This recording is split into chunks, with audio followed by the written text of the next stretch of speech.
Hello, ഇന്ന് അമ്മയുമൊത്ത് temple date ആണ്. വേറെ എങ്ങോട്ടല്ല, കണിമംഗലം വലിയാരിക്കൽ അമ്പലത്തിലത്തെ അശ്വതി വേലയാണെന്ന്. 5 ആനയ്ക്ക് ഇവിടെ പൂരമുണ്ടാവാറുണ്ട്. കുറച്ച് ദേശങ്ങളുടെ തട്ടകത്തമ്മയാണ് ഇവിടുത്തെ ദേവി. അതായത് നെടുപുഴ, പനമുക്ക്, കണിമംഗലം, ചിയാരം തുടങ്ങിയ പ്രദേശത്തെ തട്ടകത്തമ്മയായിട്ട് ഇവിടെ ദേവി ഇരിക്കുന്നു എന്നൊരു വിശ്വാസമുണ്ട്. തൻ്റെ തട്ടകത്തമ്മയെ കാണാൻ വേണ്ടിയിട്ട് പ്രദേശവാസികൾ എല്ലാവരും എത്തുന്നൊരു ദിവസമാണ്. നേരത്തെ എത്തി അമ്പലത്തിൽ കണ്ടൊക്കെ തൊഴുതു ഇറങ്ങി. ഇതാണ് പൂരം എഴുന്നള്ളിപ്പ് നടക്കുന്ന സ്ഥലം. നമ്മുടെ ആശാനായിട്ടുള്ള ജിത്തേട്ടനാണ് ഇവിടുത്തെ മേളപ്രമാണിയായിട്ടുള്ളത്.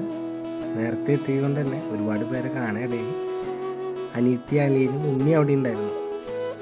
ഇത് അമ്പലത്തിലെ ആനയാണ്, കുട്ടിശങ്കരൻ. അപ്പോൾ എല്ലാവരും പരിപാടിക്ക് എത്താം. ഞാനവിടെ ഉണ്ടാവും. Okay guys.